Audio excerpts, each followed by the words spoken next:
మనుషులందరికీ రెండు జన్మ ఉందని, మొదటి జన్మ అందరికీ తెలుసు. ఆ మొదటి జన్మతోనే అనేక మంది చనిపోతున్నారు.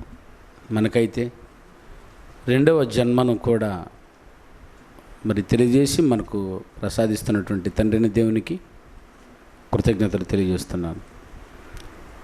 ఈరోజు మీరు నేర్చుకోవాల్సినటువంటివి క్రీస్తు నామమును గూర్చిన సత్యం అనే పాఠంలో బాప్తీసమును గూర్చిన సత్యం ఉంది. అందరూ జాగ్రత్తగా వినాలి. ఇది కీలకమైన పాఠం. ఇంక మిస్ అయిన వాళ్ళు నేనేం చేయలేను. జాగ్రత్తగా మీరు వినండి. వచ్చిన వాళ్ళు బాప్తీసమును గూర్చిన సత్యం. నేడు అనేక బాప్తీసాలు విఫలమైపోవడానికి గల కారణం బాప్తీసమును కూర్చున్న సత్యం అర్థం కాకపోవడం వల్ల. చాలామంది చిన్నప్పుడే బాప్తీసం తీసుకొని అది పెరిగి పెద్దవారైనప్పుడు అసలు బాప్తీసం అంటే ఎందుకు తెలియకుండా తీసుకున్నానండి, నాకు రెండవసారి బాప్తీసం ఇవ్వండి అని రెండవసారి బాప్తీసం తీసుకున్నటువంటి దాఖలాలు కూడా బోడిగున్నాయి. మరికొందరు అయితే బాప్తీసం అంటే తెలియకుండా పెళ్లి కోసం, బాప్తీసం అంటే తెలియకుండా సమాధి స్థలాల కోసం, సంఘంలో సభ్యత్వం కోసం బాప్తీసం పొందుతున్న వారిని కూడా మనం చూడవచ్చు. వాటన్నిటిని బట్టి బాప్తీసం గుర్చిన సత్యాన్ని వారికి వివరణలోకి ఇవ్వబోయేలోపు మేము తీసుకున్న బాప్తీసాలు వ్యర్థమైపోయింది, మరలా మాకు బాప్తీసం ఇవ్వండి అని చెప్పి తీసుకున్న వారు కూడా లేకపోలేదు. అంటే ఇన్ని బాప్తీసాలు విఫలమైపోవడానికి కారణం ఏంటి అని అంటే బాప్తీసం కూర్చున్నటువంటి సరైన పునాది వారికి మొదటనే వేయకపోవడం వల్ల, నామకార్థపు బాప్తీసాలు తీసుకున్నందువల్ల ఇన్ని ప్రాబ్లమ్స్ వస్తున్నాయి. అందుకే ఈ దుస్థితి మీకు రాకూడదని కొన్ని నెలలుగా మీకు బాప్తీసం గురించి పరిపూర్ణంగా నేర్పుతున్నాం. బాప్తీసానికి ఒక వ్యక్తి తీసుకోవాలి అంటే ఖచ్చితంగా రక్షించే సువార్తను వారు విని ఉండాలని, రక్షణ సువార్త రెండు భాగాలుగా ఉందని, రెండు భాగాల్లో దేవుని రాజ్యమును గురించి క్రీస్తు నామమును గురించిన సంగతులు ప్రతి ఒక్కరు వినాలని పాటలన్నీ మీకు వినిపిస్తూ ఉన్నా. అందులో బాప్తీసం గురించి పరిమైనటువంటి అన్ని కోణాలలో దేవుడు బైబిల్లో రాయించాడు. బాప్తిస్మము అనే పదం బ్యాప్టిజో అనే గ్రీకు భాష నుంచి తర్జుమా చేయబడింది. బ్యాప్టిజో అనే గ్రీకు భాషకు అర్థం ముంచుట. ఏమండి? ముంచి సమాధి చేయుట, ముంచుట అని అర్థం. బ్యాప్టో అని అంటే సమాధి చేయుట, ఆరు ముంచుట, ఆరు చల్లుట, ఆరు పోయుట, అనేక అర్థాలతో బ్యాప్టిజో లేదా బ్యాప్టో అనే పదాలు పుట్టుకొచ్చాయనే సత్యాన్ని మీరు గుర్తించాలి.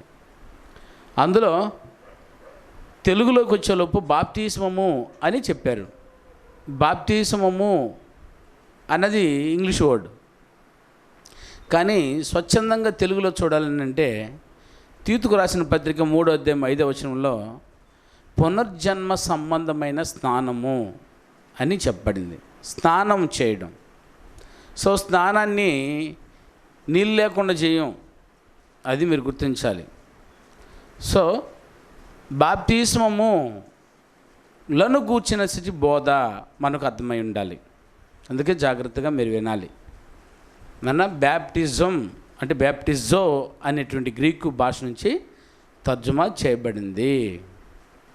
అనంటే దాని అర్థం ఏంటి అని అంటే హెబ్రీయులకు రాస్తూ 6వ అధ్యాయం 1-2 వచనాలను చదవండి. హెబ్రీయులకు రాసిన పత్రిక 6వ అధ్యాయము 2వ వచనం చదువునైనా. దేవుని యందలి విశ్వాసమును బాప్తిస్మములను గూర్చిన బోధ అండి. ఏదంటైనా బాప్తిస్మములను గూర్చిన బోధ. బాప్తిస్మమ్మా సింగులరా ఫ్లోరలా, ఏకవచనమా బహువచనమా? బహువచనము. బాప్తిస్మములు ఉన్నాయి. ఈ ఫండమెంటల్ అంతా వారు వేయకపోవడం వలన, అంటే వారు నేర్చుకోకపోవడం వలన అనేక బాప్తీసాలు విఫలమైపోతున్నాయి. బాప్తిస్మములు ఉన్నాయా? చూసారా, బాప్తిస్మములు ఉన్నాయట. అంటే చల్లి ఇచ్చిన బాప్తీసాలు ఉన్నాయి, పోసిచ్చిన బాప్తీసాలు ఉన్నాయి, మరణ సమాధి పునరుద్ధానానికి గుర్తుగా ముంచిన బాప్తీసాలు కూడా ఉన్నాయి. ఓకేనా? కాబట్టి బైబిల్లో మనం చూడగలిగితే బాప్తిస్మముల గురించి చూద్దాం. మొదటిది, నోవాహు కాలంలో బాప్తిస్మ ఇచ్చారు. మీకు తెలుసు కదా నాన్న, నోవాహు కాలంలో జరిగింది దేనికి? బాప్తీసానికి సాదృశ్యం. 8 మంది నీటి ద్వారా రక్షణ పొందారు. పేతురు రాసిన మొదటి పత్రిక 3వ అధ్యాయము 22వ వచనం. వెరీ గుడ్, చూడండి, చదవండి తీసి.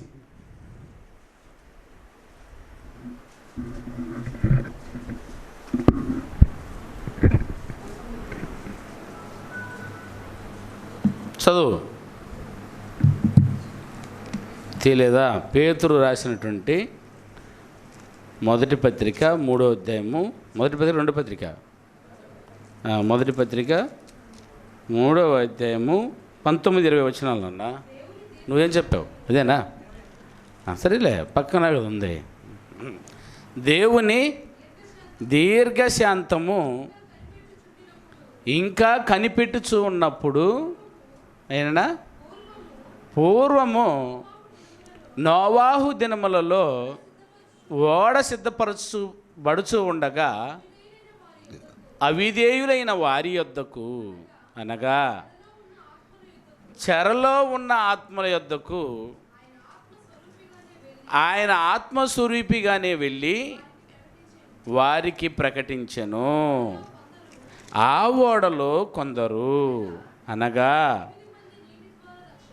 ఏనైనా 8 మంది నీటి ద్వారా రక్షణ పొందిరి. అది దానికి సాదృశ్యమైన బాప్తిస్మము ఇప్పుడు మిమ్మల్ని రక్షించుచున్నది. ఆ రోజు వాళ్ళు పొందిన బాప్తీసానికి సాదృశ్యమైన బాప్తీసం ఇప్పుడు మీరు పొందుతున్నారు. బాప్తీసం అన్నది 3 యుగాలను జరిగినట్టు ఉంది. అవునైనా? ఏ యుగమ్మా?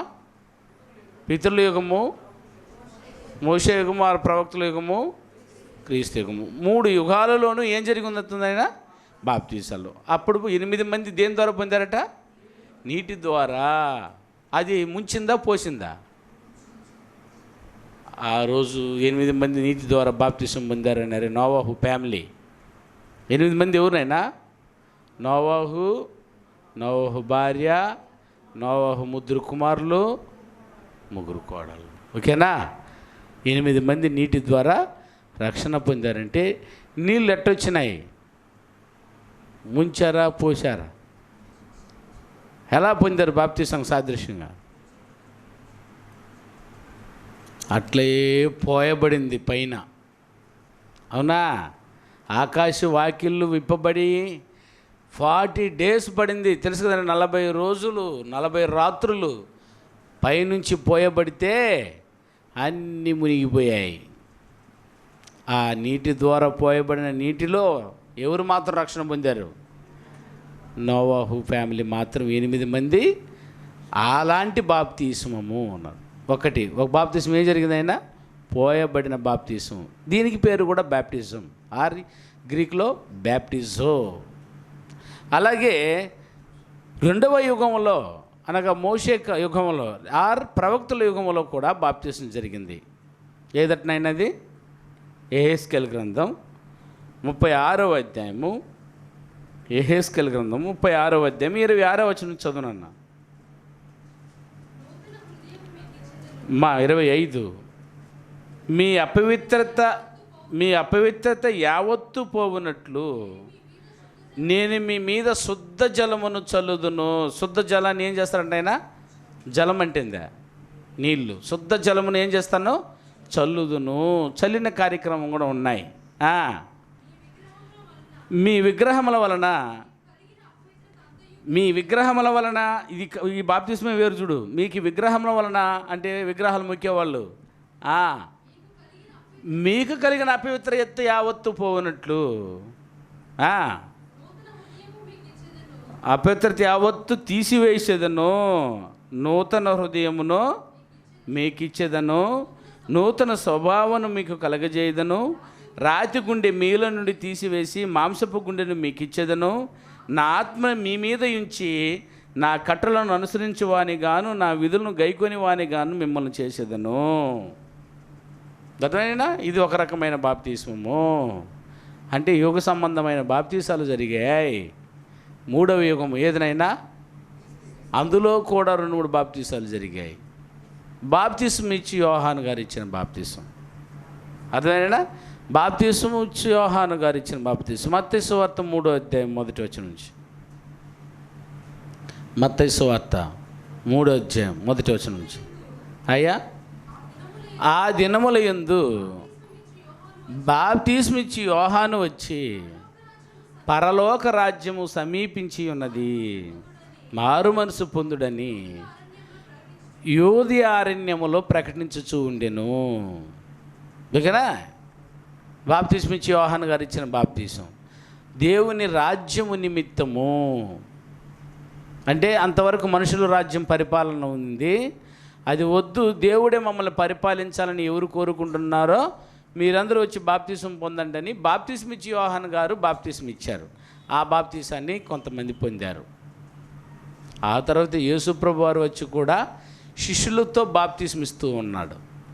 శిష్యుల ద్వారా ఇచ్చబడిన బాప్తిస్మం కూడా దేవుని రాజ్యం నిమిత్తము ఎవరైతే కావాలనుకున్నారో మీరు మారు మనసు పొంది బాప్తిస్మం పొందండి అన్నాడు.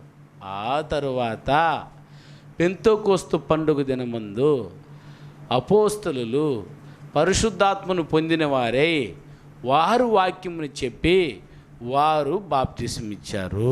అపోస్తల కార్యములు 2వ అధ్యాయము 41, 42, 43 వచనాలు. అంటే 39 నుంచి చదువునన్నా. ఈ వాగ్దానం మీకును మీ పిల్లలకును మీ దూరస్తులందరికీ మన ప్రభు అయిన మన దేవుడు తమ యొద్దకు పిలిచిన వారందరికీ చెందునని వారితో చెప్పాను. ఇంకను అనేక విధములైన మాటలతో సాక్ష్యం ఇచ్చి మూర్ఖులకు ఈ తరము వారికి వేరై రక్షణ పొందుడని వారిని హెచ్చరించెను.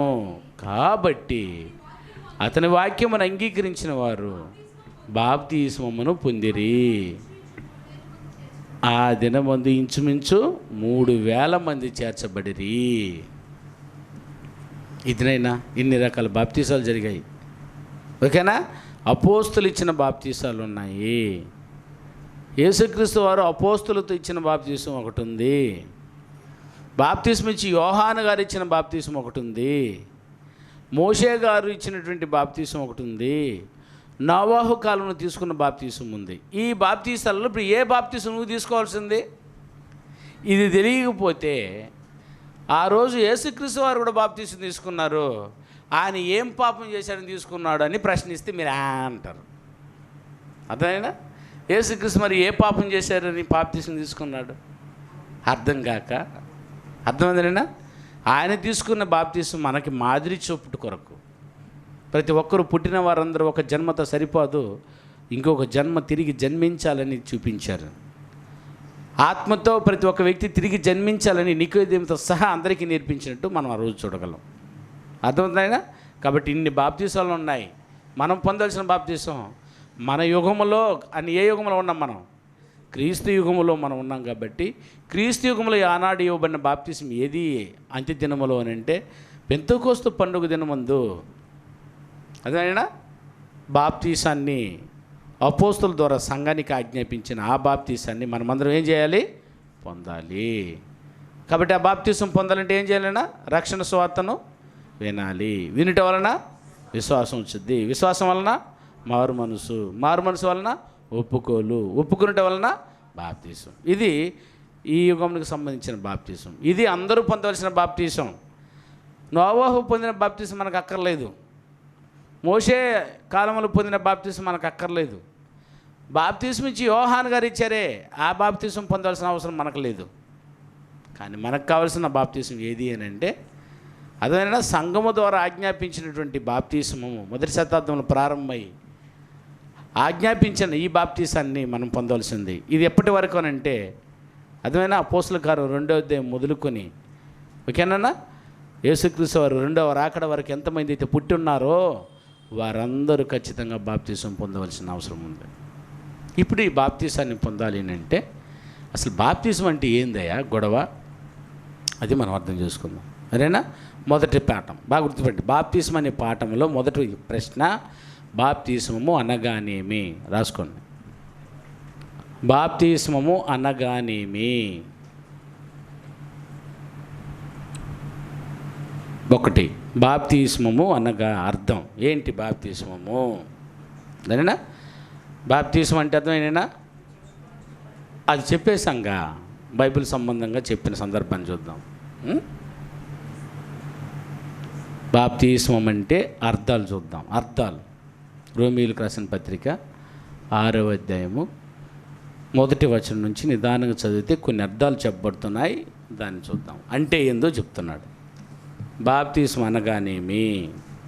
రోమీయులకు రాసిన పత్రిక 6వ అధ్యాయము 3వ వచనం నుంచి చదివినట్లయితే,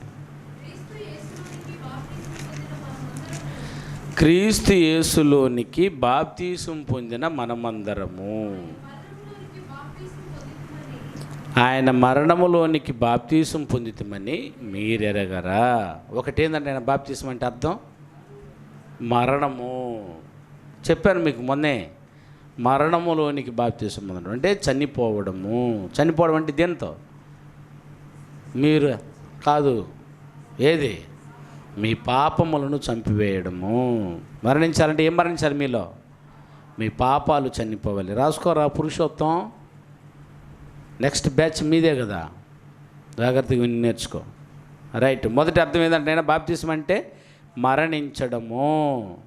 కిందకు చదవనైనా, క్రీస్తు యేసులోనికి బాప్తీసం పొందిన మనమందరము ఆయన మరణంలోనికి బాప్తీసం పొందిమని ఎరగరా. ఒకటి. రెండవది, కాబట్టి తండ్రి మహిమ వలన క్రీస్తు మృతుల్లో నుండి ఎలాగూ లేపబడినో. రెండోది ఏదంటేనా తిరిగి పునరుద్ధానమయ్యే కార్యక్రమము. ఇది బాప్తీసం అంటే. మరణం అంటే ముందుకి వెనక్కుంది, అక్కడ మీకు అర్థమే చేసుకోండి. మరణ, సమాధి, పునరుద్ధానము ఉంది ఇందులో. బాప్తీసం అంటే చనిపోవడం. దేంతో?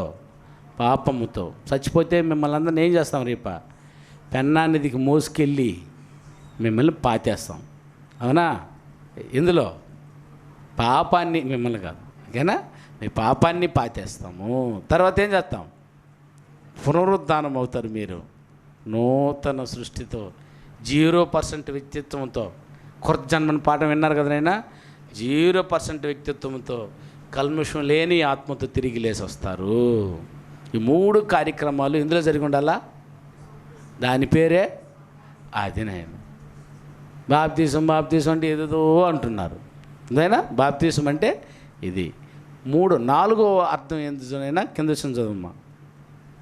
కాబట్టి తండ్రి మహిమ వలన క్రీస్తు మృతుల నుండి ఎలాగో లేపబడినో అలాగే మనమును నూతన జీవం పొందిన వారమై నడుచుకున్నట్లు.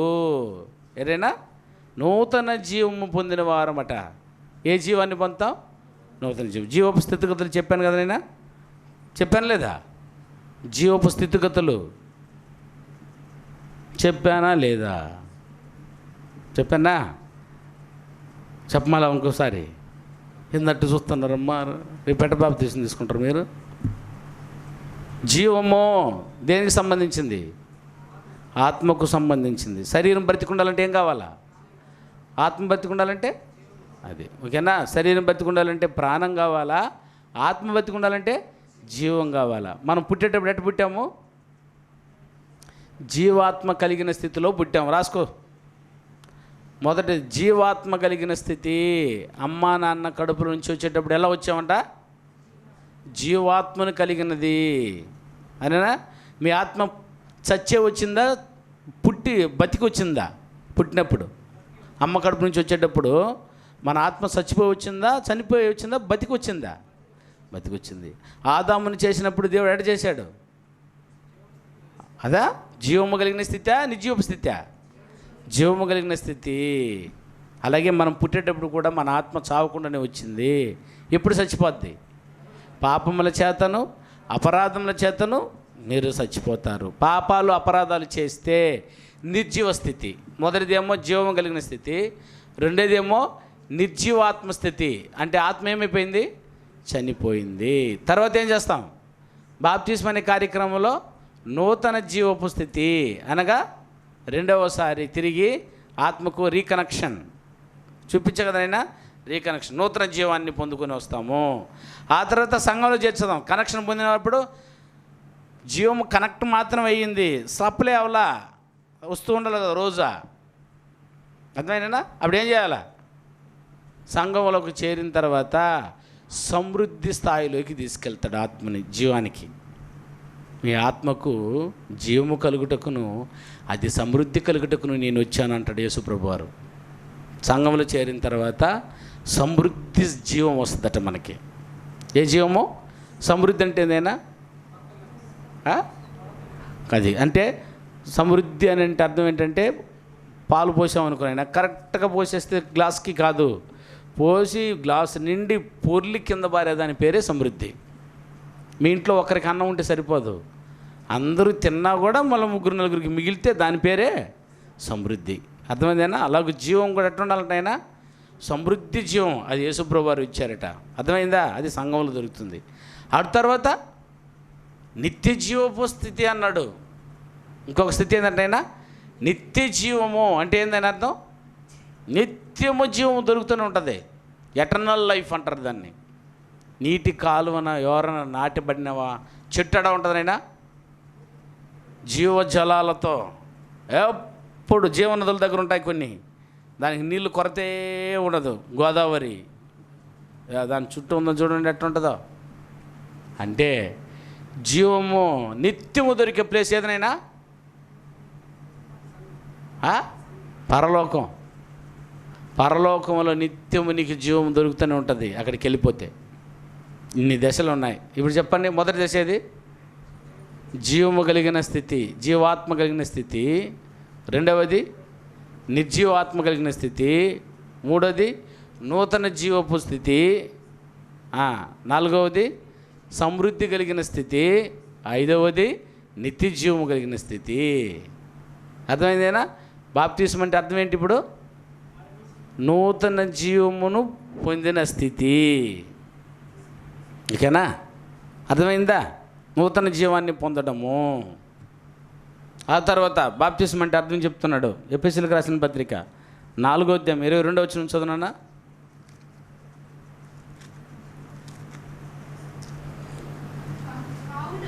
4:22.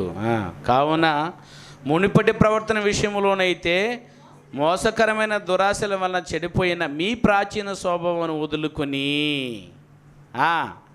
మీ చిత్తవృత్తి యందు నూతన పరచబడిన వారై, అది నూతన పరచబడడం అంట. ప్రాచీన స్వభావాన్ని సిలువ వేసి నూతన స్వభావాన్ని ధరించుకోవడం. స్వభావం అంటే ఏందైనా అలవాటు లెక్క అంతేనా? స్వభావం అంటే వ్యక్తిత్వం అంటే స్వభావాల యొక్క మొత్తం. స్వభావం అంటే అలవాట్ల యొక్క మొత్తం. అలవాటు అంటే ఒక పనిని పదే పదే చేస్తే అలవాటు. అర్థమైందా? ఒక పనిని పదే పదే చేస్తే పుచ్చేదే అలవాటు. అలవాట్ల యొక్క మొత్తము స్వభావము, స్వభావాల యొక్క మొత్తము వ్యక్తిత్వము. ప్రాచీన స్వభావము తెగిపోయింది కదా. ఎవరితో? దేవునితో సంబంధాన్ని మీ పాపముల చేత అపరాధం చేత తెంచుకున్నారే. అప్పటి నుంచి ఏమైంది?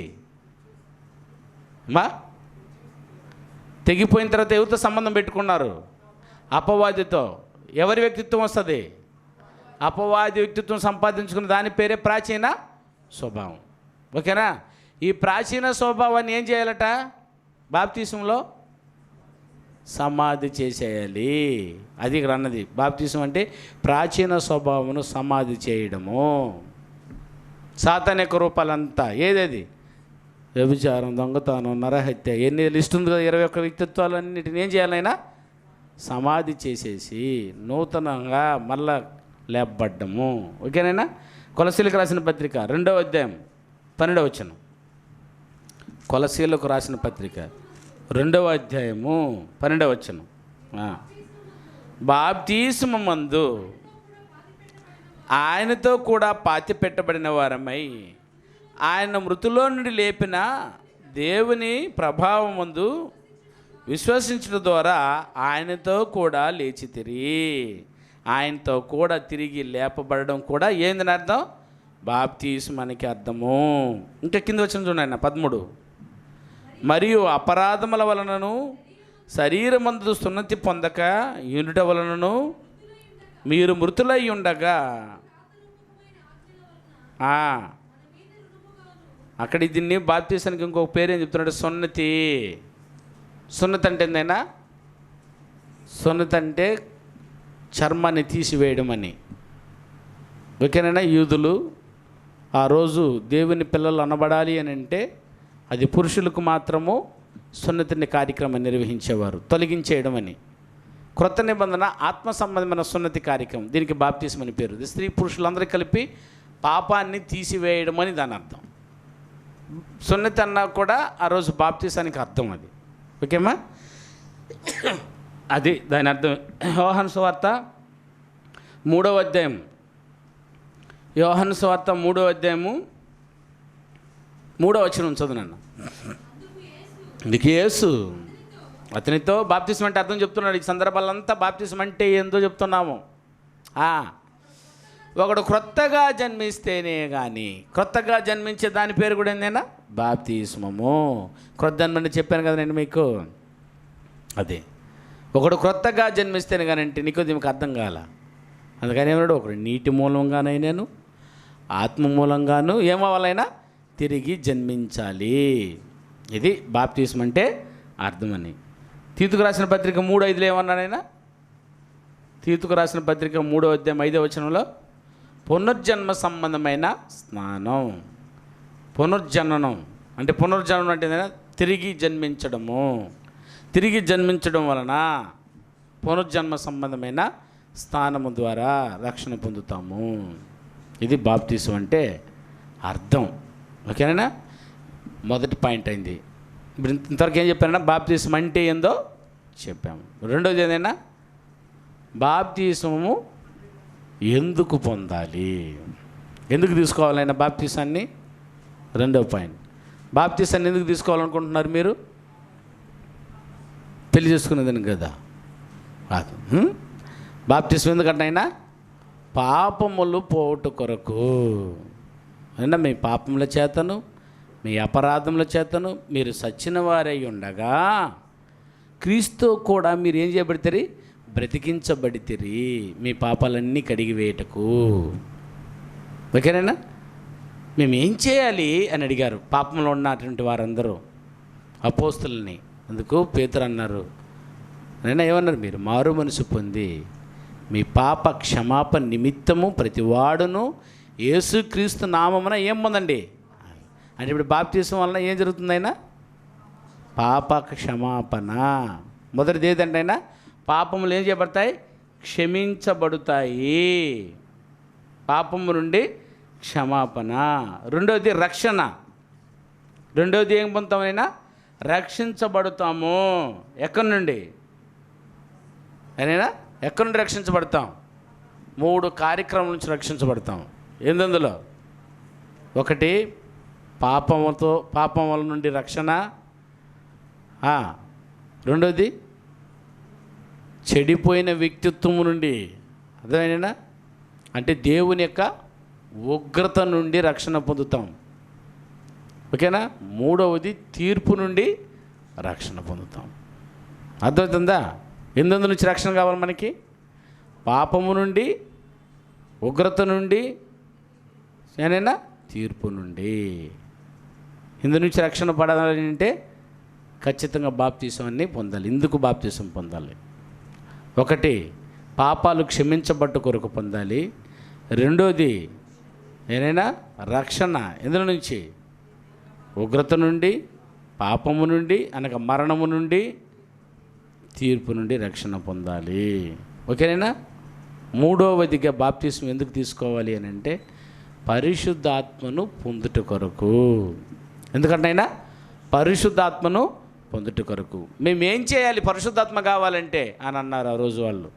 అందుకన్నారు, మీరు అరేనా మారు మనసు పొంది పాప క్షమాపణ నిమిత్తము ప్రతివాడును యేసుక్రీస్తు నామమున బాప్తిసం పొందుడి, అప్పుడు ఏం పొందుతారా?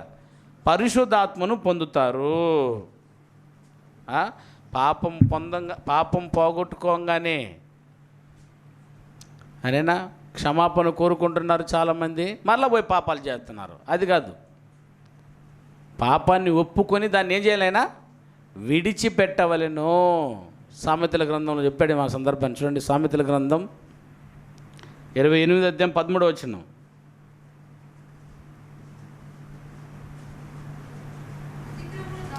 అతిక్రమమును దాచిపెట్టువాడు వర్ధిల్లడు, వాటిని ఒప్పుకొని విడిచిపెట్టువాడు కనికరమును పొందును. దాని పాపాన్ని ఏం చేయాలంటేనా? పాపాన్ని ఏం చేయాలమ్మా? ఒప్పుకొని ఏం చేయాలి? విడిచిపెట్టాలి. ఓకేనా? కాబట్టి ప్రతి ఒక్కరూ బాప్తిసం ఎందుకు పొందాలంటే 3 విషయాలు చెప్పాలి. ఒకటి ఏదైనా మీ పాప క్షమాపణ కొరకు, మీరు ఉగ్రత నుంచి రక్షణ పొందుట కొరకు, పరిశుద్ధాత్మ అనే వరమును పొందుట కొరకు. రక్షణ అనే విషయంలో 2 భాగాలు మళ్ళా. అది ఒకటి పాపం నుండి, రెండోది తీర్పు నుండి రక్షణ పొందుట కొరకు.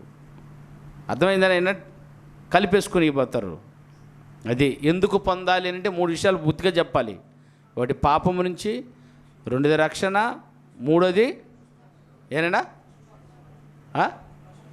అది పరిశుద్ధాత్మను పొందుట కొరకు. ఓకేనా? ఇది ఎందుకు పొందాలి అన్న దానికి జవాబు. ఓకేనా? మూడవదిగా ఎప్పుడు పొందాలి? బాప్తీసం ఎప్పుడు పొందాలనైనా? 4 సంవత్సరాల తర్వాతనా? 2 సంవత్సరాల తర్వాతనా? ఎప్పుడు పొందాలి? ఎప్పుడు పొందాలన్నా ఎప్పుడు ఒప్పుకుంటారో అప్పుడు పొందాలి. అంతేనా? ఒప్పుకోకుండా కూడా ఇస్తారా? ఎవరైతే ఒప్పుకుంటున్నారో తమ పాపాలను వాళ్ళకి ఇప్పుడు పొందిన దాఖలాలు ఉన్నాయి. చూన్నాను. నేర్చుకుని పొందారా, నేర్చుకోకుండా పొందారా? కొంతమంది అంటున్నారట, ఏమని? బాప్తిసం ఇన్ని రోజులు చెప్పాలా? ఏనైనా బాప్తిసం గురించి పరిపూర్ణంగా ఓ వ్యక్తి తెలుసుకోకుండా పొందితే వాడు మరలా కూడా పొందాల్సి వస్తుంది. వాడు పరిపూర్ణంగా ఒక్కసారిగా నేర్చుకొని పొందగలిగితే చాలు. నువ్వు అన్నీ వచ్చానంటే ఈరోజు పొందో, ఎవరు వద్దన్నారు నిన్ను? అన్ని పాఠాలు నాకు వచ్చు అని అనుకున్నప్పుడు వెంటనే ఆ రోజే పొందు. దానినా కొంతమంది వెంటనే బాప్తిసం పొందినట్టు దాఖలాల్లోనే ఇది చెప్పుకుంటూ వస్తారు కొంతమంది ఊపుకుంటా. ఏదది? నపుంసకుడు బాప్తిసం అప్పుడే పొందలేదా అని వారికి అర్థం అవ్వాలి. నపుంసకుడికి నీకు తేడా లేదు. నపుంసకుడు ఎవరినైనా, ఎవరైతేనో ఇశ్రాయేలైనా ఆయన ఎక్కడికి వెళ్ళి వస్తున్నాడు? యెరూషలేము దేవాలయానికి వ్యాపారానికి పోయి వస్తున్నాడా? ఆరాధనకు పోయి వస్తున్నాడా? చూసావా? ఆరాధనకు పోయి వస్తున్నాడంటే ఇతనికి అన్నీ వచ్చు అంటారా, రాదంటారా? ఏం వచ్చు అతనికి? ఏం రాదు? దేవుని రాజ్యమును గూర్చిన పాఠము అతనికి వచ్చు, కానీ అతనికి క్రీస్తునామమును గూర్చిన పాఠము తెలియదు. అది మీరెవరు? నేను ఇజ్రాయేలీలో మీరా? మా శరీర సంబంధమైన ఇజ్రాయేల్ గుంపుల గురించి వచ్చారు మీరా? యెరూషలేము దేవాలయం తెలియడానికి మనం ఎవరు తెలుసా? అడ్డపాపుర్లము. ఎందుకంటే అది తెలియదు, ఇది తెలియదు.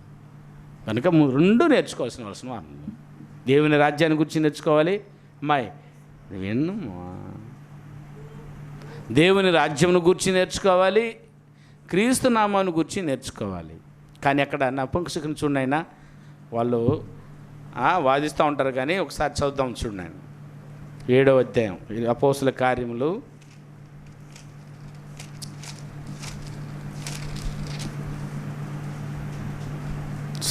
8వ అధ్యాయం. నేను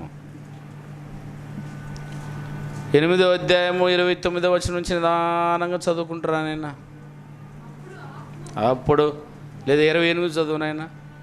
అతడు తిరిగి తన రథం మీద కూర్చుండి ప్రవక్త యెషయా గ్రంథమును చదువుతుండే. ఏం చదువుతున్నాడట? యెషయా గ్రంథాన్ని చదువుతున్నాడా? అప్పుడు యెషయా గ్రంథం ఉందా నాయనా? ఉంది.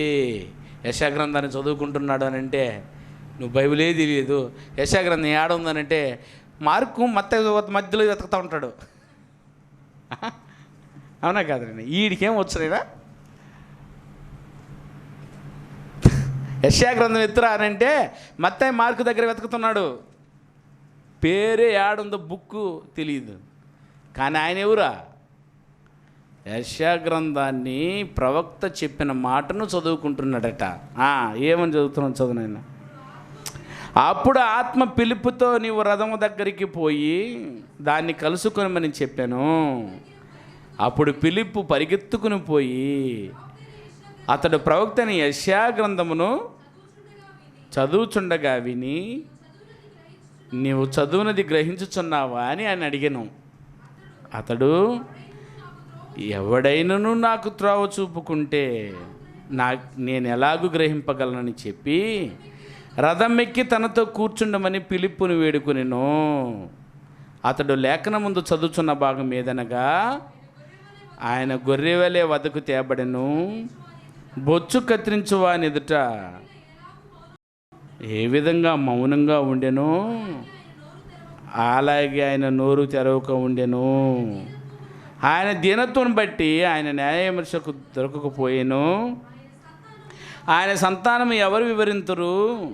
ఆయన జీవం భూమి మీద నుండి తీసివేయబడినది. అప్పుడు ఇదంతా విన్న తర్వాత నపుంసకుడు అంటున్నాడు, అసలు యెషయా ప్రవక్త ఎవరిని గురించి చెప్తున్నాడు అని అడిగాడు. అందుకు పిలుపు జవాబు ఏం చెప్తున్నాయన? తన్ను గూర్చియా, వేరొకను గూర్చియా, దయచేసి నాకు తెలుపమని, దయచేసి ప్లీజ్ ప్లీజ్ రిక్వెస్ట్ చేస్తున్నాడు. చూసారా? ఆయన దైవ సేవకుని, రాజు, మంత్రి, అయిన క్యాషియర్, అయిన అధిక మంత్రి, ఓకేనైనా ప్లీజ్ నాకు చెప్పు అని బ్రతిమలాడుతున్నాడు పిలుపుని. అందుకు పిలుపు నోరు తెరిచి ఆ లేఖనమును అనుసరించి అండర్లైన్ ఏమంటున్నాడైనా అతనికి యేసును గూర్చిన సువార్తను ప్రకటించను. దేన్ని గూర్చట? ఆయనకి ఏం వచ్చు అప్పుడా? అది దేవుని రాజ్యం. సువార్త ఎన్ని భాగాలు మనం చూడాలా? ఎన్ని భాగాలు? ఒక భాగం దేవుని రాజ్యాన్ని గురించి, ఇంకొక భాగం ఇప్పుడు ఈయనకి ఏ భాగం వచ్చి ఏ భాగం రాదు? అది యేసుక్రీస్తు నామం గురించి రాదు, కానీ దేవుని రాజ్యం గురించి తెలుసు. ఇప్పుడు సులువుగా ఏం చెప్పేశాడు ఈయనక? యేసును కూర్చున్న పాఠం. యేసు కూర్చున్న పాఠంలో ఏమేమి ఉందనైనా రిజిస్టర్? యేసు మరణ, సమాధి, పునరుద్ధానం, అవనైనా అద్భుతాలు, కొత్త నిబంధన, సంఘము, రూపాంతర కార్యక్రమం, కృత జన్మ, కృత నిబంధన, ఎన్ని పాఠాలు ఎత్తు పోసేసాడు. ఎవరికి? ఇప్పటికీ అది ఎన్ని రోజులు పెట్టి ఉండాలి నాయన? రథము మీద అనగా నాయన ఆ రోజు కారు, ట్రైను ఏవి లేదు నాయన. ఇప్పటికి 2 సార్లు హెచ్చరించా, 3సారి నెట్టేస్తా. ఓకేనా? డిస్టర్బెన్స్ చేసింది ఆ పిల్ల. వినాలా? అందరూ నన్ను మొహం చూడాలా, బైబిల్ చూడాలా. అటు ఇటు మారితే ఎట్టుంటుంది పరిస్థితి. ఆ రోజు ట్రైన్లు లేవు, ఆ రోజు బస్సులు లేవు. అదేనా కందాకే క్రింద అంటే ఎక్కడి నుంచి? గాజు మార్గంలో పోతున్నాడు. ఎరుషలేం ఎక్కడ? గాజువాక్ ఎక్కడ? గాజువాక్ అంటే అది కదా నాయన. ఇంత దూరంలో అని అంటే అది ట్రైన్తో పోగలిగాడా? ఎందులో పోతున్నాడు నాయన? రథము. ఉదాహరణకి ఈ బ్రిడ్జి దగ్గర ఉంది కదా మన రైల్వే స్టేషన్ పోయేదానికి ఏ వాహనం ఉపయోగిస్తే సరిపోద్ది? రైల్వే స్టేషన్, మన సౌత్ రైల్వే స్టేషన్ దగ్గర పోవడానికి కాలు చాలు. కారు కాదు, కాళ్ళు చాలు. కాళ్ళతో అడబోయి రావచ్చు. ఓకే. వేదాయపాయం పోయి రావాలంటే సైకిల్ చాలు. సైకిల్ పోయి రాలేవా? ఉపయోగించాలి. అలాగా మనం ఉపయోగించట్లా. దొడ్డికి కూడా బైక్ ఎత్తుకోపోతాం. అందుకని అర్థం కాలేదు. అర్థమైందైనా? రైట్. వేదాయపాలెం పోవడానికి సైకిల్ పోతాడు.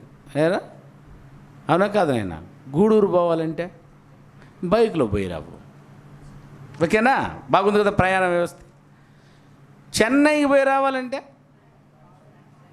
బస్సులో అన్నావో కారులో అన్నావో, దూరం కదా, సరే బస్సుకు పో. వైజాగ్ పోవాలంటే ట్రైన్కు పో. అమెరికా పోవాలంటే ఫ్లైట్లో పో. ఎంత బాగుంది ప్రయాణాలు. ఇది ప్రయాణం. దాన్ని నడిచిపోయి ఉండొచ్చు, లేకపోతే ఆ రోజు సైకిల్ అంటే గాడిదకి పోయేవాళ్ళు. గాడిద కూడా దిగి గుర్రం ఎక్కారంటే గాడిద నడుస్తుంది, గుర్రం పరిగెత్తుంది. తేడా చూడండి ఆ రోజు వాడిన వాహనాలు. అనైనా అర్థమైందా? గుర్రం ఎక్కాడనంటే జస్ట్ పొద్దుపోయి తిరుపులు చేసే కార్యక్రమం. రథం ఎక్కాడనంటే అర్థమైంది. ఇప్పుడు వైజాగ్ పోవాలంటే ట్రైన్ ఎన్ని రోజులు బద్దనైనా మినిమం 1.5 డే. ఈరోజు 5 గంటలకు ఎక్కితే రేపు ఉదయం ఎత్తుకుని వదులుతాడు. 12 గంటలు పైబడి ప్రయాణం కదా. ఇప్పుడు రథం ఎక్కాడనంటే రథం ఎట్టాడిది ఆ రోజుల్లో? హైయెస్ట్ వాహనం ఏది ఆ రోజు అంటే? వాహనం ఏదైనా రథము. మినిమం 2-3 డేస్ ప్రయాణం ఉండగలిగింది. అంటే ఈయన వెళ్ళి ప్రయాణంలో 3 డేస్ వస్తున్నాడని అంటే 3 డేస్ కూర్చొని చెప్పాడు అతనికి. అక్కడ వింటున్న వాళ్ళకి ఏమంటే వెంటనే అంటుంటారు. కాదు, చెప్పాడు పాఠాలని. ఇన్ని పాఠాలు చెప్పాడని అంటే రథంలో కూర్చొని నేర్చుకుంటూ వస్తున్నారు. పాఠమంతా విన్న తర్వాత అదుగో నీళ్ళు, రథాన్ని నిలిపి నాకు బాప్తిసం ఇచ్చేయని అడిగాడు. ఎప్పుడైతే పాఠం బాగా వినపడిందో ఇంటికి కూడా పోలేదు ఆయన. రథాన్ని నడిదారిన ఆపి నీళ్ళు ఉంది నాకు బాప్తిసం ఇచ్చినాడు. అలాగే మీరు కూడా పూర్తిగా నేర్చుకున్న తర్వాత అదుగో పెన్ అనేది రా అని పిలవాలి మీరు నన్ను, లేకపోతే మేము రాము. తెలుసా మీకు అది మీరు ఒప్పుకుంటేనే. మళ్ళీ చెప్పమనే చెప్తాం. మా అర్థం కాలేదన్నయ్య, ఇంకొకసారి సంవత్సరం చెప్పు, ఇంకో 2 నెలలు చెప్పను, ఇంకో 2 నెలలు చెప్తాం. అర్థమైనా? లేదు, నాకు పరిపూర్ణంగా అందింది, నా పాపాలని ఒప్పుకోగలుగుతున్నాను నపంసకుల్లాగా అని అన్నావు అని అంటే వెంటనే ఏం చేయాలైనా, నాకు బాప్తిసం ఇవ్వ, నువ్వు అడిగితే కానీ మేము అది మీరు ఒప్పుకొని ముందుకు వస్తే అప్పుడు మీ కొరకు బాప్తిసాలు ఇవ్వబడతాయి. ఎప్పుడునైనా ఎప్పుడైతే ఒప్పుకుంటారో అప్పుడే ఇవ్వబడతాయి. ఒప్పుకోవాలంటే ఏం చేయాలా? ఒప్పుకోవాలంటే మారు మనసు పొంది ఉండాలి. మారు మనసు పొందాలంటే విశ్వాసం వచ్చి ఉండాలి. విశ్వాసం రావాలంటే వినాలా. అందుకే మిమ్మల్ని వినిపిస్తూ ఉంది. ఆయన ఒప్పుకోవడానికి వినిపించాడు. రథంలో కూర్చోబెట్టి పాఠం చెప్పాడు. విన్నాడు కాబట్టి ఒప్పుకున్నాడు. అటు ఎక్కడి నుంచో నేను జైలర్ అంటాడు. వెంటనే అన్నాడు. వెంటనే కాదు, ఒక రాత్రి అంతా చెప్పాడు ఆయన. అర్ధరాత్రి దగ్గర నుంచి పొద్దు ములిసేంత వరకు పాఠం చెప్పాడంటే వాళ్ళకు కూడా యేసుక్రీస్తు నామం గురించి తెలియదు, కానీ దేవుని రాజ్యం గురించిన పాఠం వచ్చు వాళ్ళకే. చెప్పాడు. యేసుక్రీస్తుని గురించి చెప్పేలోపు ఆ రాత్రి ఉదయాన్నే వాళ్ళందరూ ఏం చేశారైనా వెళ్ళి బాప్తీసాన్ని పొందారు. ఇద్దరైన సందర్భాన్ని ఆలోచించి తీయాలి.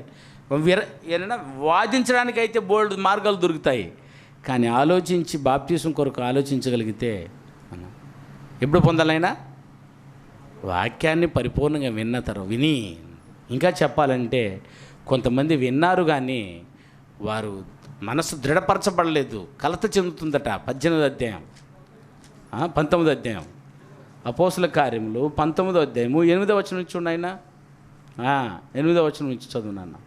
తరువాత అతడు సమాజ మందిరంలోనికి వెళ్ళి ప్రసంగించుచు దేవుని రాజ్యమును గురించి తర్కించుచు. వీళ్ళకే పాఠం రాదు నాయన, వీళ్ళకే దేవుని రాజ్యం గురించి రాదు నాయన, వీళ్ళకి ఒప్పించుచు ధైర్యముగా మాట్లాడుచు 3 నెలలు గడిపాను. 3 నెలలే, 3 నెలలు చెప్పాడంటే డైలీ. అయితే కొందరు కఠినపరచబడిన వారై, అంటే వాదిస్తున్నారు, ఒప్పుకోవట్లేదు, అంగీకరించట్లేదు. అయితే కొందరు కఠినపరచబడిన వారైనా జనసమూహం ఎదుట ఈ మార్గము దూషించినందున అతడు వారిని విడిచి వినేవారిని మాత్రం, శిష్యులు అంటే ఏమైనా అర్థం, నేర్చుకునే వారిని మాత్రం ప్రత్యేకపరచుకొని ప్రతిదినము, 1 రోజు 2 రోజులు కాదు, ప్రతిదినం. మీరు వారానికి ఒకసారి రావడమే ఎక్కువ, కానీ ఆ రోజు ప్రతి దినం నేర్చుకున్నారంట నేను. ప్రతి దినము తురన్ను అని ఒక పాఠశాలలో తర్కించుచూ వచ్చాను. 2 ఏండ్లు విన్నారంట నాయన. 2 ఏండ్లు కూడా విన్నారా? అవును. ఇలాగూ జరిగను. గ్రీకు దేశస్తులేమి, ఆసియాలో కాపురం ఉన్న వారందరూ ప్రభు వాక్యమును వినిరి. అది విన్నారు అంటే ఏమొచ్చేసింది? విశ్వాసం వస్తే చెప్పండి. ఇక్కడ విశ్వాసం వస్తే మారు మనసు వస్తే, ఒప్పుకోలుస్తే ఇది జరిగింది.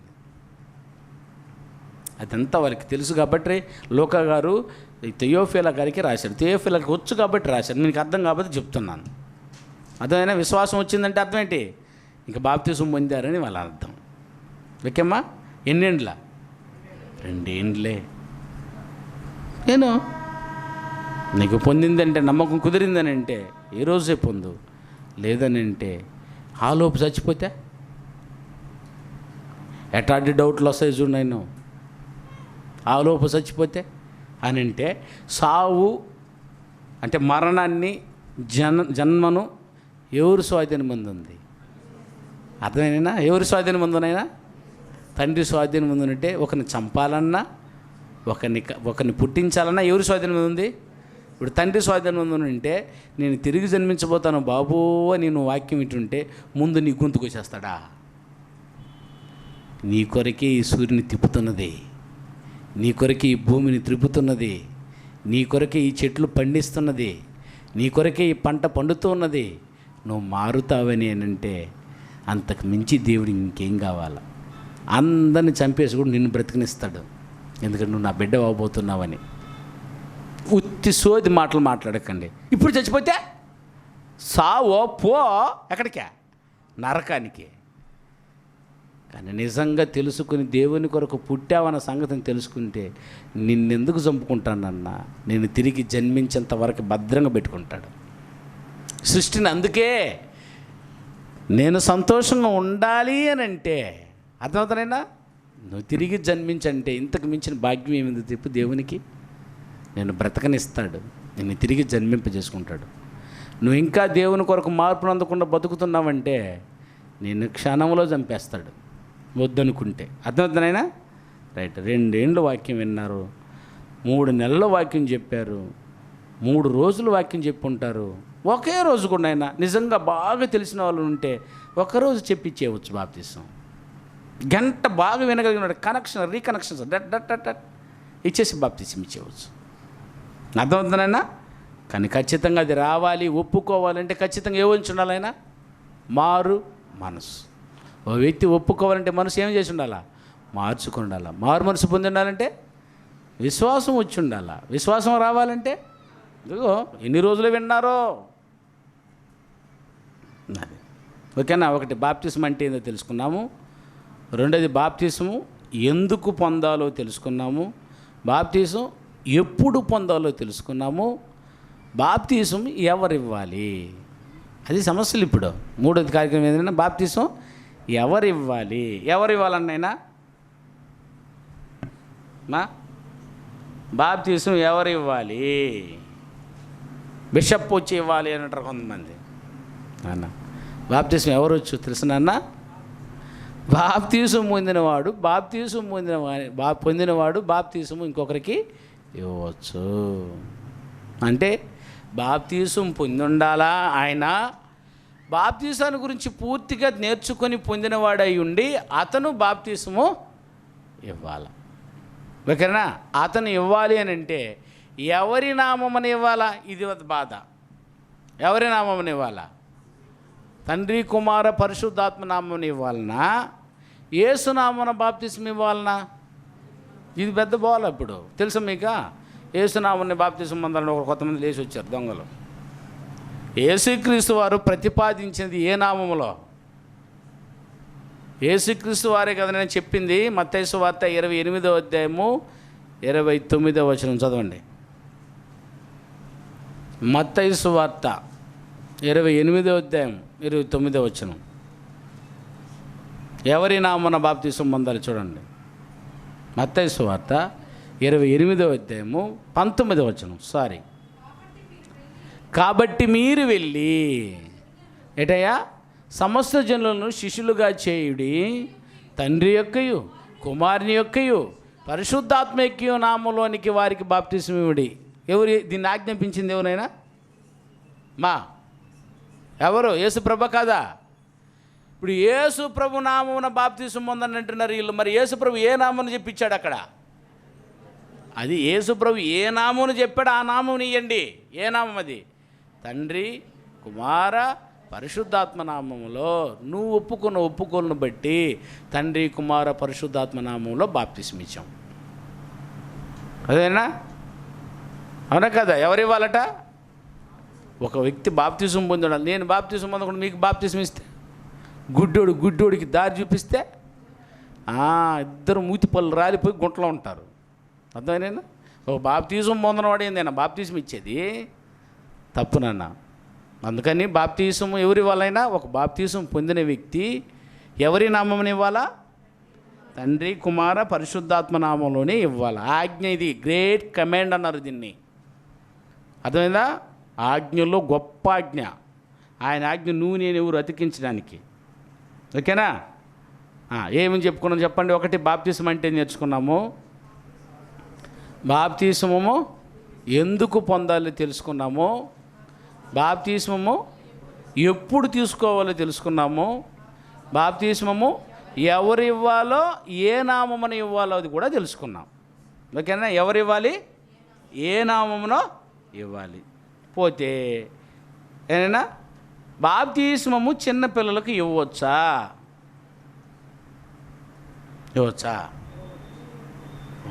కానీ ఇవ్వచ్చు అని కొంతమంది అంటున్నారు. బాప్తిస్మం ఇవ్వచ్చా, చిన్నపిల్లలకి ఇవ్వచ్చా? పేతురు రాసిన మొదటి పత్రిక 2వ అధ్యాయం 2వ వచనం చదువు. నేను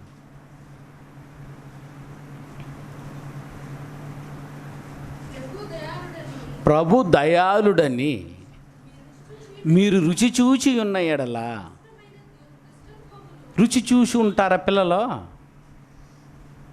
తమిష్టమైన దుష్టత్వమును, కపటమును, వేషధారణను, అసూయను, సమస్త దూషణ మాటలను మానారా. వాళ్ళకి ఇవ్వు బాప్తిసం. అసలు వీళ్ళకి ఏదంటే తెలియదే. చిన్నపిల్లకి ఏదే తెలియదు అంట. ఆయన దుష్టత్వం అంటే తెలుసా? వీళ్ళకి ఏదైనా బాప్తిసం ఇచ్చేది? దీన్ని తెలిసి మానే వాళ్ళకి ఇవ్వాలి. ఇది పెద్దలకా చిన్నలకా? అంటే చిన్నపిల్లలకి ఏం చేయకూడదు బాప్తిసము? చిన్నపిల్లలకు ఇవ్వకూడదు. కొరింథీయులకు రాసిన మొదటి పత్రిక 14వ అధ్యాయం 20వ వచనం చదువునైనా. కొరింథీయులకు రాసిన మొదటి పత్రిక 14వ అధ్యాయం 20వ వచనం.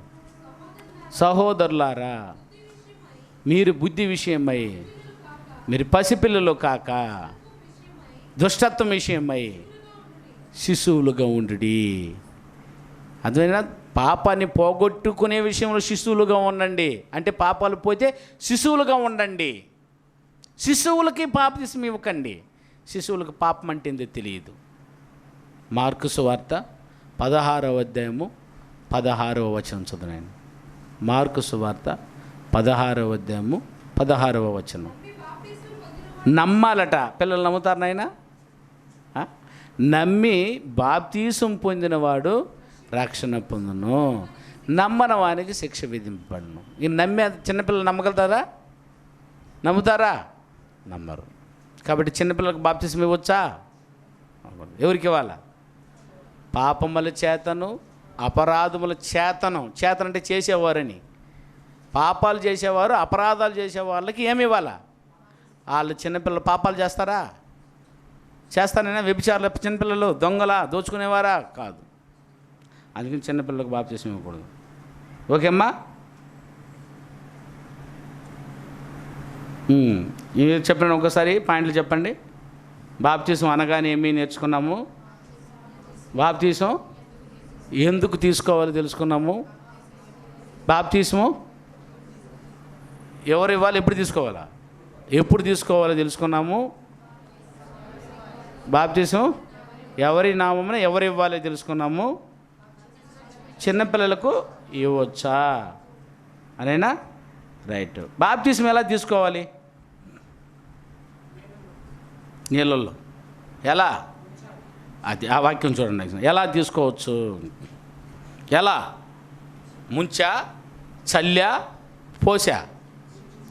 అది ఎలా అంటే మరణ, సమాధి, పునరుద్ధానానికి సాదృశ్యమైన బాప్తిస్మము. అదే అని చెప్పింది పేతురు రాసిన పత్రికలో. ఓకేనేనా? మరణ, సమాధి, పునరుద్ధానం. అది ఎలా జరుగుతుందో నీటిలోనే చూపించాలా. మరణాన్ని, సమాధిని, పునరుద్ధానాన్ని. అందుకే నిన్ను తీసుకోపోయి నీటిలో సమాధి చేసి తిరిగి లేపుతాం. రోమిలికి రాసిన పత్రిక 6వ అధ్యాయము 3-4 వరకు ఉంది. అపోస్తుల కార్యం 8వ అధ్యాయం చూడైనా 36-38 వచనం వరకు. అపోస్తుల కార్యములు 8వ అధ్యాయము 36 వచనం నుంచి. అదిగో వాళ్ళు త్రోవలో వెలుచు ఉండగా నీళ్ళున్న ఒక చోటి దగ్గరకు వచ్చారు. నీళ్ళున్న చోటికి వచ్చారా అనేనా? నీళ్ళున్న చోటికి వచ్చి ఇదిగో నీళ్ళు, నాకు బాప్తిస్మం ఇచ్చుటకు ఆటంకమేమని అడిగి రథముని నిలుపమని ఆజ్ఞాపించి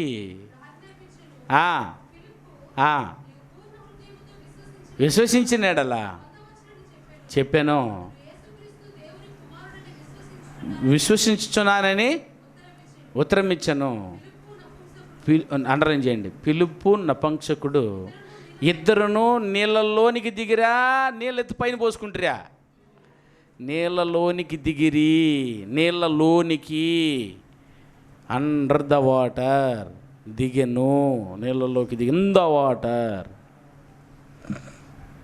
నీళ్ళలో దిగి అటు చల్లుకొని వచ్చుంటారు. ఆయన ఇందాక నీళ్ళలో దిగి చల్లుకొని వచ్చుంటారా లేదా పోసుకొని వచ్చుంటారా? ఏం చేసి వచ్చుంటారు? సమాధి కార్యక్రమం స్పష్టంగా చెప్తుంటే మరణ సమాధి పునరుద్ధానానికి సాదృశ్యమైన బాప్తిసం అన్నప్పుడు అది చేయాలి. చల్లేసి జరిగిందిలే ఇంత నీళ్ళు చేసుకొని అట చల్లేస్తారు, అట చల్లన చల్లుతున్నారు, అట పోస్తన్న పోస్తున్నారు. రక్షణ సైన్యం అట జెండా కింద దూరు చాలు అంటున్నాడు. అట కర్మ ఏదైనా జెండా కట్టేసి జెండా కింద దూరు అడిగితే బాప్తిసం అయిపోయింది అంటున్నారు. ఇది ఎక్కడుంది ఆయన బైబిల్లో?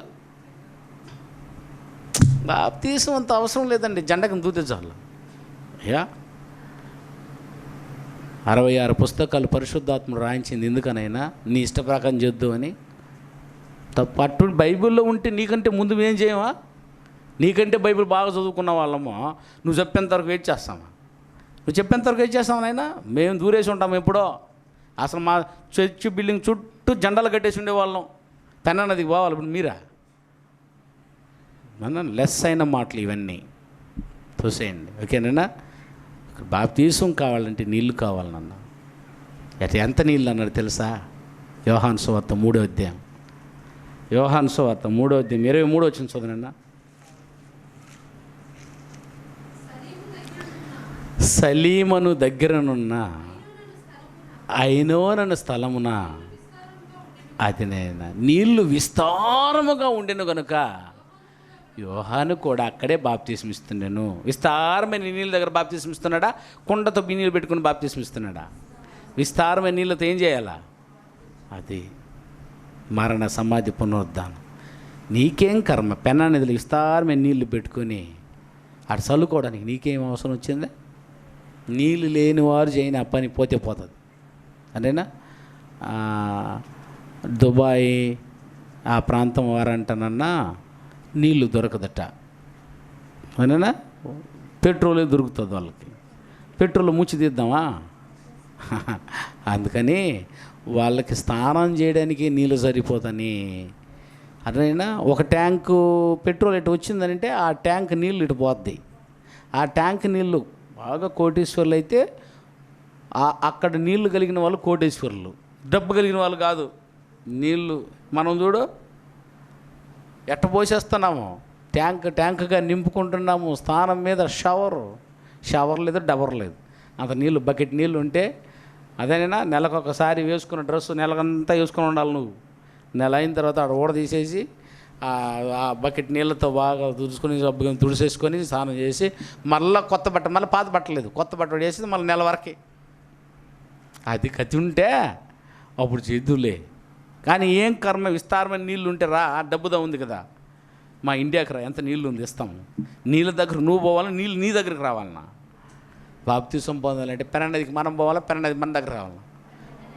నువ్వు అందుకది కాళ్ళు ఇచ్చిందా?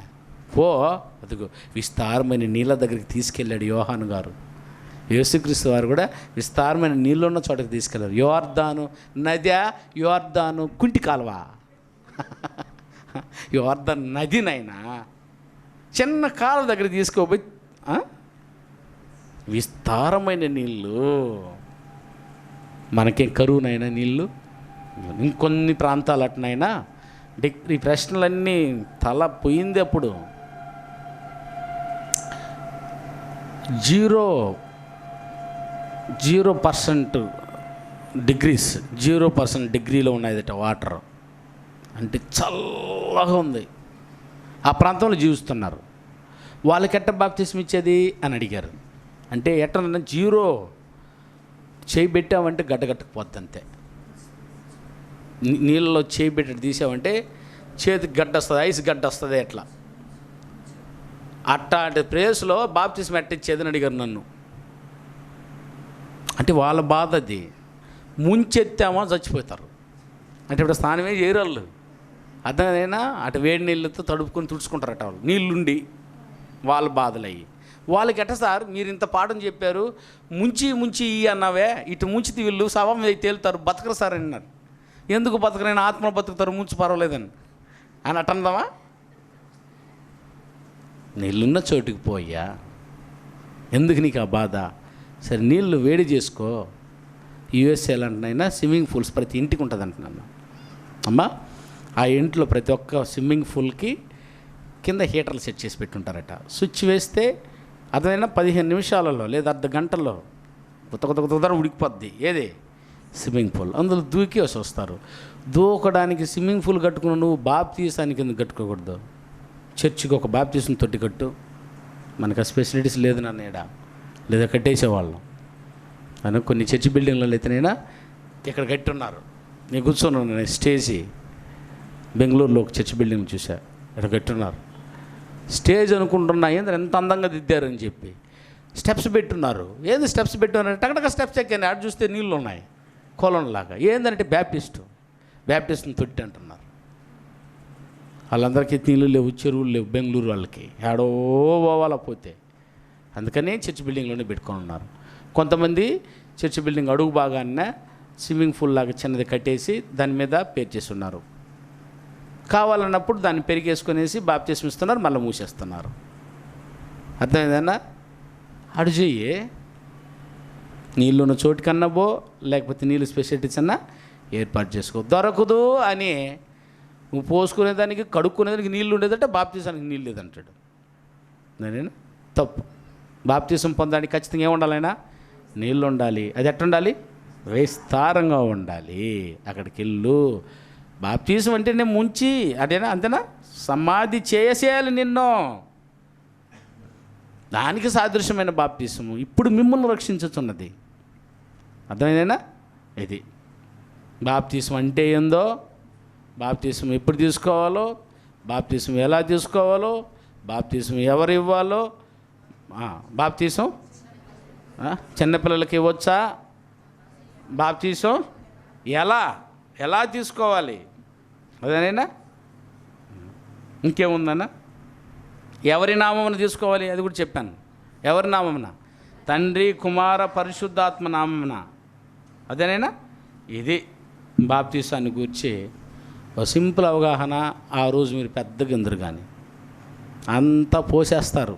నెల్లూరు బైబిల్ విజ్ఞాన కళాశాల ప్రిన్సిపల్ పి మోజెస్ రఘు గారి కలం గలం నుండి వెలువడిన అద్భుతమైన ఆధ్యాత్మిక ప్రసంగాల ఆడియో, వీడియో, సీడీలు, డివిడీలు మరియు పుస్తకముల కొరకు సంప్రదించవలసిన చిరునామా బైబిల్ ఎడ్యుకేషన్ లెర్నింగ్ సెంటర్ వారి బైబిల్ విజ్ఞాన కళాశాల నెల్లూరు 16-3-350 ముత్యాలపాలెం, రామలింగపురం, నెల్లూరు 524003. Cell numbers 9440910008. మరొక నెంబరు 7095910008.